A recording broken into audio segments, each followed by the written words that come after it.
characterize the fire activity as minimal. The work last night, though, was intense, and there was a ton of it going on. So we'll start up here on the top end of the Fire and Division Hotel. We held all night and mopped up the stuff that you guys burned yesterday where you tied it into the Forest Hill Divide Road. That's looking good this morning. Of note up there on top there, last night at about 3 in the morning, we did have wind in our face, probably 10 to 15.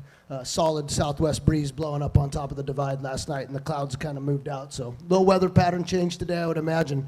Coming around, we were pushing dozers in Division Mike and in Division Romeo last night to get ready for a potential firing operation tonight down around Stumpy Meadows. That went all night and was looking good. Mop up patrol continues. The fire here off of Buckeye did continue to back to the river last night, and there's just a very small east left that needs to get all the way down to the river. With that, have a good, safe shift today. Weather. All right, good morning. So as Ops alluded to, a change in the weather once again. So if you were out last on Sunday or last yesterday, please reset your brain.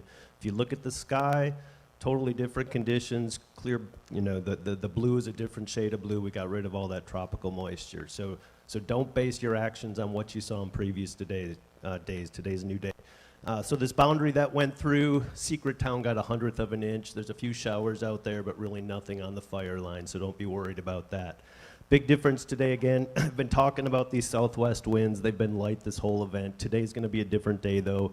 Much stronger winds aloft, not necessarily down at the surface. So what that's going to do is allow the fire to ventilate. The inversion really hasn't broken the last 2 days.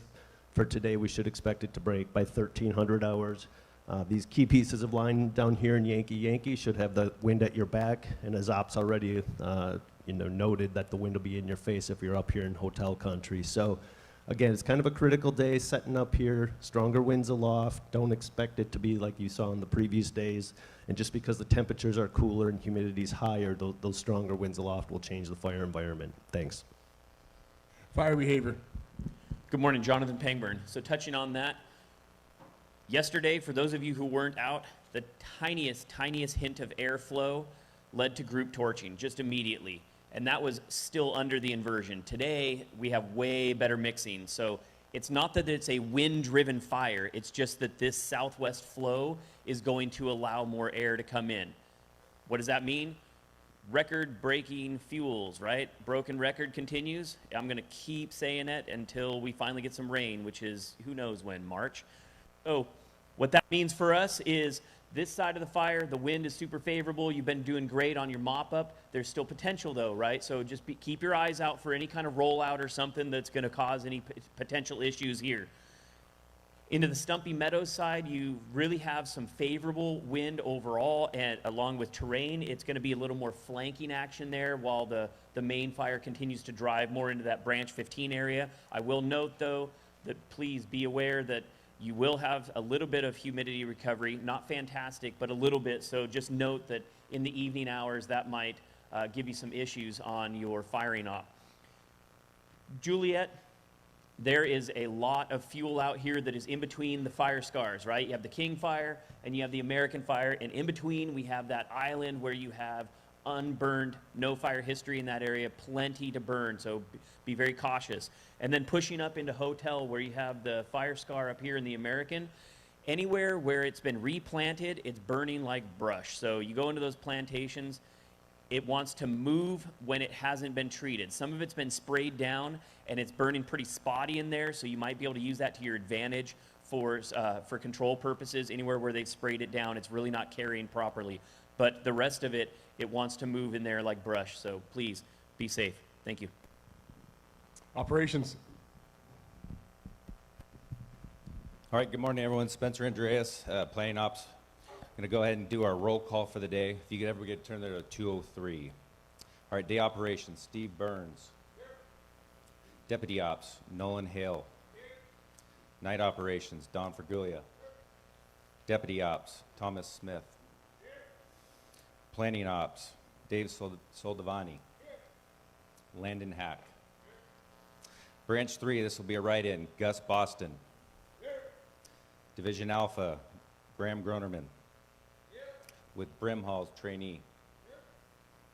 Division Charlie, Woody. Branch 5, Mark Abelo. Division Delta, Nate McCarthy. With Venner DiCorzanza as trainee. Division Foxtrot, Mickenwell. With Hardy as a trainee. Branch 10, day shift, Monday. Hare, trainee. And night will be Matt Radke. Hotel, Hidalgo. Ochapini, trainee. Juliet, Andy Actor. With Fred Tan as a trainee. All right, our branch 15, who is viewing this remotely. Steve Clark with Knight of Sonsting. Division Mike Pronto with Mork as night shift. Division Romeo Sigona with Chapman as a trainee. That's a write-in. And Brian Mork as night. Branch 20, Stevens with English as trainee and Sonsting as a 24-hour. Charlie Sevelson with Degleson as a trainee. Gulf, Markey with Lee Headland as trainee. Branch 20 contingency, Orsburn. Branch 25, Batham. Alec Lane. And Stevens, trainee. Kilo, Vickers. Wagoneer. Yankee, Chase. And Todd Flowers, who is over in Placerville. And then branch 25 contingency, McLaughlin. And Powers, trainee. All right, Steve Burns with your daily work assignments. Hey, good morning.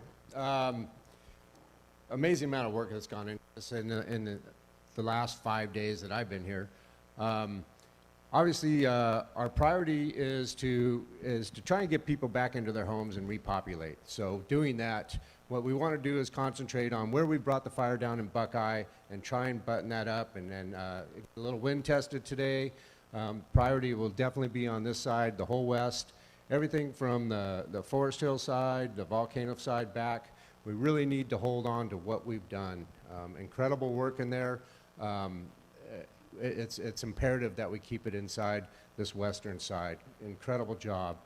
Equally as important is up on the north where we have the Forest Hill Road and our contingency that comes around Levin Pines and Wentworth Springs. That's all being worked on and treated really well. Second priority today is trying to figure out how we're going to come down off a hotel. We've got plans in place with the combination of dozers, hand crews, hose lays, and if we need it, we'll use the mobile retardant to help that out. So what we have here is kind of a two-pronged deal where we've got our line all the way around the outside, but what we want to do is come as close as we can, as safely as we can, to tie off this east side. And we got rivers drainages in there that's not going to be easy, and we know this. But if we can get some wins in here with some blockades of, the flatter spots, the workable terrain, and all that down as close as we can on this side, that'll be our objective also today. So two-pronged objective.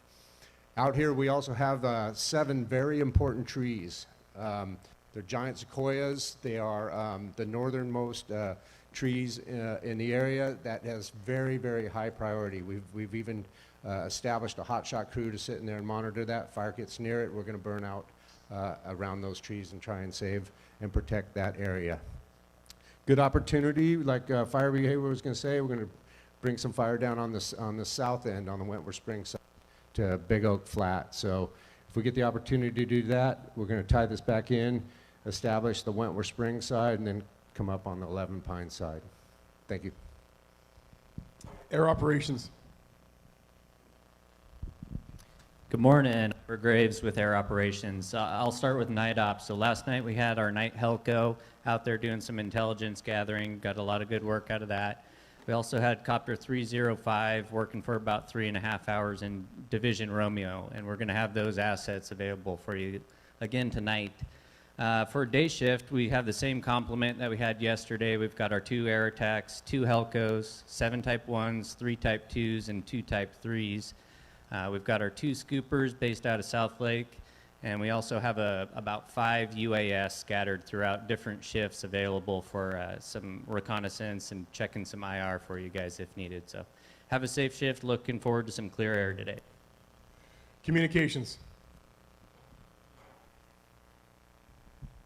Good morning, David Larkin, Communication Unit Leader. There is not a new clone this morning. There is no new clone this morning, just want to be clear. There, hopefully get 3 repeaters up on the mountains today, which could complete the NISI system so we can transfer over tomorrow morning. The ComTechs will be out in your divisions. They will advise when they're passing through, and they'll be doing some testing. Radio training. We've heard there's some folks that are unfamiliar with the radios, contractors. If you're out here with a radio that you're not familiar with, the AAA trailer back there, we have a ComTech trailer back there that will be doing repairs later on, and pass through there, and we'll help you out, and we'll get you started. Medical. Good morning, Robert Russell, California Team 5 Medical. So for today's operational period, we've heard a lot about the weather and the changes, but that said, what I would do is ask that you review page 39 of your IAP.